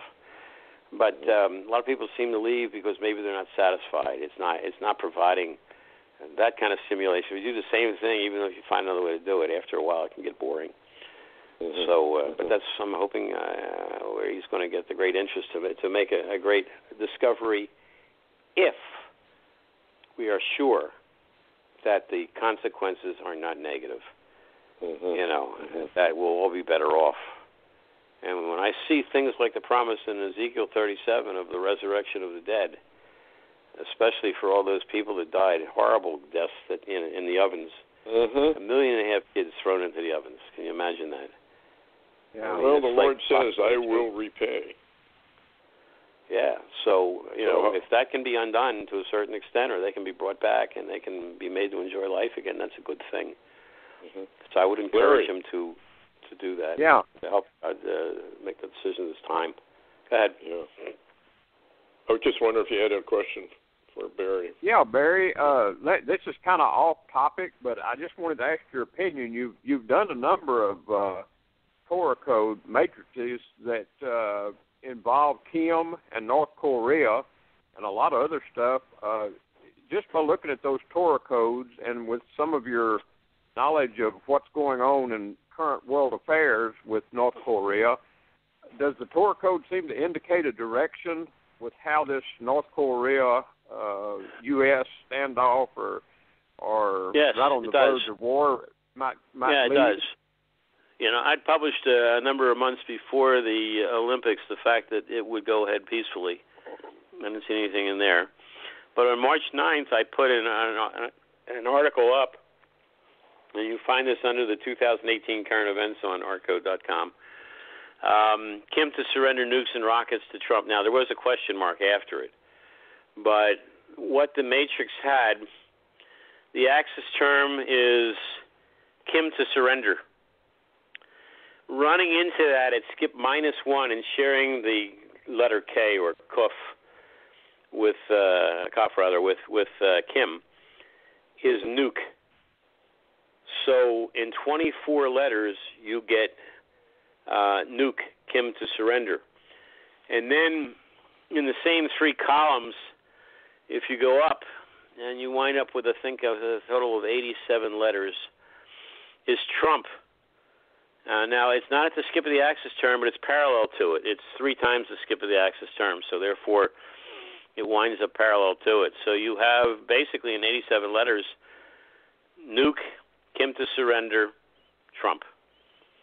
And I think that, I've seen now, but also in this matrix, by the way, is money at the same skip as the axis term, same axis skip, Maimon, is money. And then you have teal rockets that skip -1, and there's what else over here? There's steel is on it, and we're putting some pressure on China with the steel with the tariffs. Right. Sanction is on the matrix, but not in a special case skip. But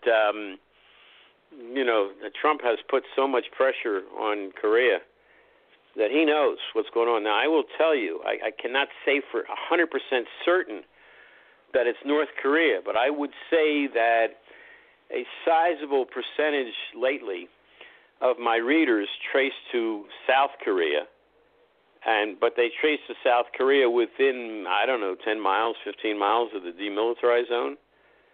And so I know the Chinese are reading what I say, and I think the North Koreans are reading it too. I can't promise you that. Here I'm speculating, and I'll say that clearly. But I put up another one time about an easy way to destroy North Korea. And let me see. Let me open my Korean. I have a Korean content section. I remember that. Okay. The way to destroy North Korea real fast. We launch out of here in Cape Canaveral, the X-37B. It's up there now. It looks like a space shuttle. It can stay up for, I think it's been up for as long as 2 years. That's enough time to reach the asteroid belt and come back. And I would tell you that we don't have to reach the asteroid belt to find a near-Earth asteroid or an Earth orbit, near-Earth asteroid or one that crosses the Earth's orbit. If we were to go up and capture a 400-foot wide asteroid and direct it into North Korea, and we could power that sucker all the way down, that would be enough to obliterate Pyongyang the same way a nuclear weapon would, but there'd be no radioactive fallout at all. None. You would have it DMZ 50 miles south, the equivalent of a 6.7 magnitude earthquake. You would have a lot of dust kicked up in the air, but not enough to kick off something like climate change or a nuclear winter. So we can do that. And these guys have read it. And there's not a thing in the world they could do to stop us from doing it. So if Kim has any brains at all, seeing the force, the power the United States of America has, he shouldn't mess with us. You fly over North Korea at night and there's no light bulbs on. It's dark. Yeah. You go over South Korea and it's like Times Square, Las Vegas, all over the place. So I'm sure that, people over there who came down for the Olympics or whatever, but people must know. They're starving. We're cutting off a lot of their oil and a lot of their other stuff. They're going poor. And so if Kim wants to do anything to increase his chances for surviving, because we will not let him live if he goes on to develop these weapons. There comes a day, and we're just about there right now, where we either have to go or get off the pot. We either have to take him out, and maybe his country, right along with it, or we have to let him have the ability to threaten not only to destroy us at any given time that he wants to, but also sell these weapons to terrorists. We're not going to do that. Trump's not going to let him do that. So therefore, Kim's got to know that now is the time to reach a deal and get the best financial deal he can and get some sanity over there.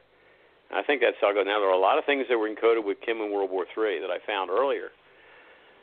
But this is the latest. Clearly, the threat of a nuclear war with him is strongly encoded. But right now, I'm encouraged by what I see. I wish to God the Democrats would give our president some peace of mind and stop this Russia collusion nonsense that was really all Clinton doing the collusion from the beginning.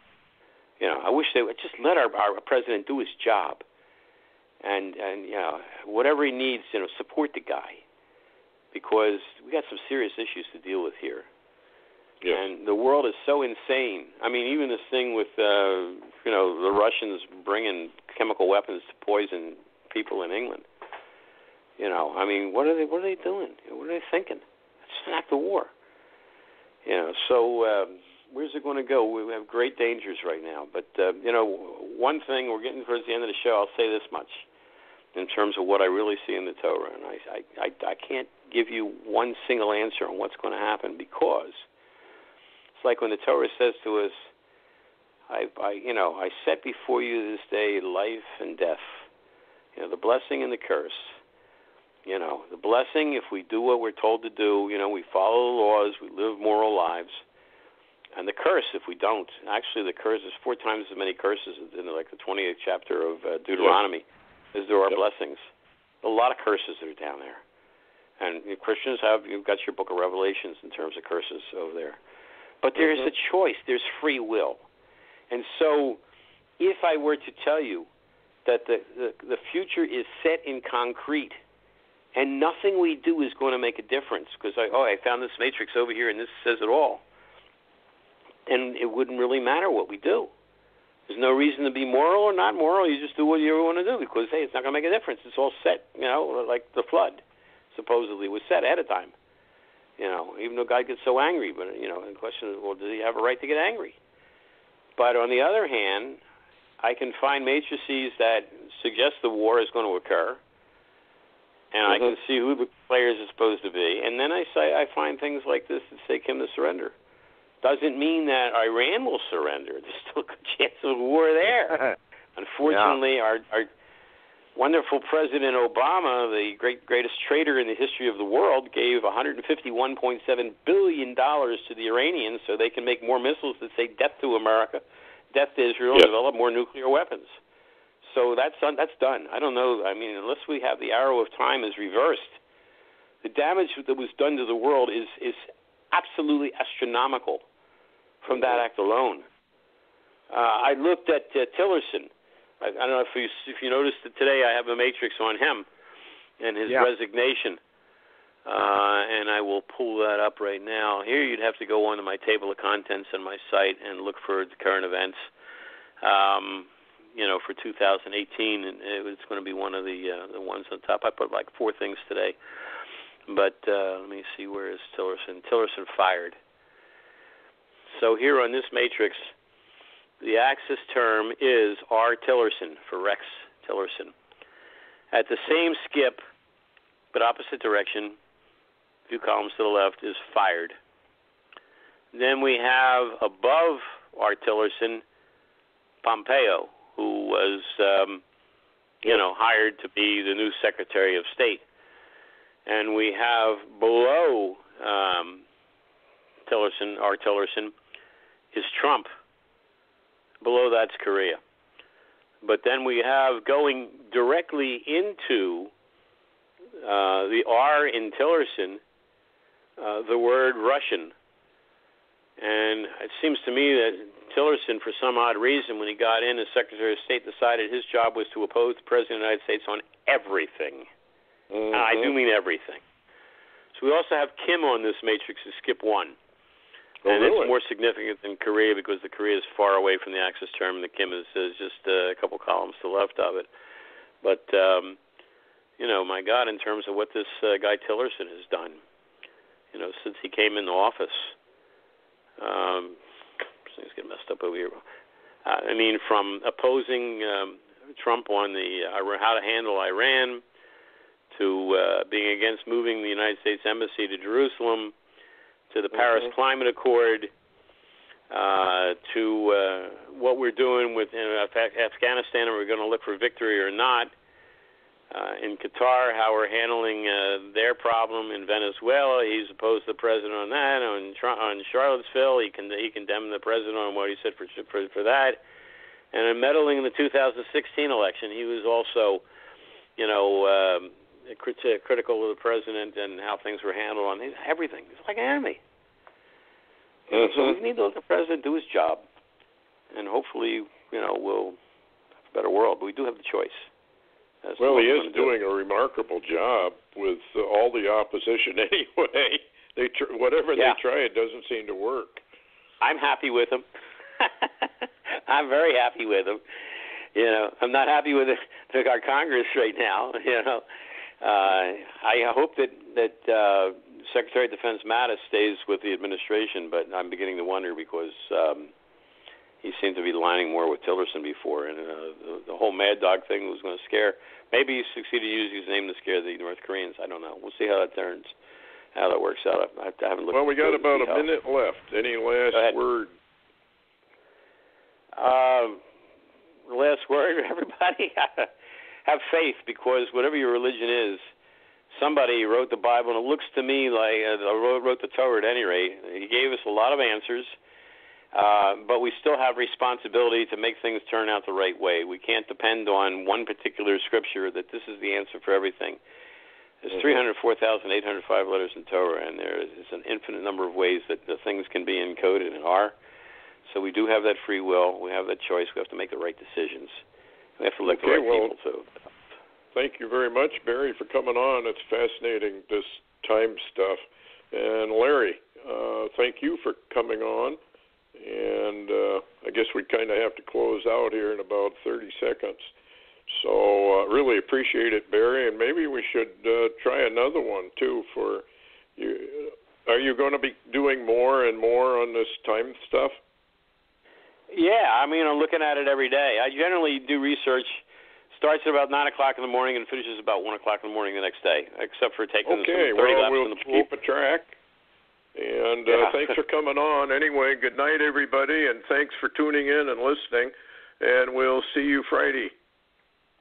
Thanks much. Good night. Good night.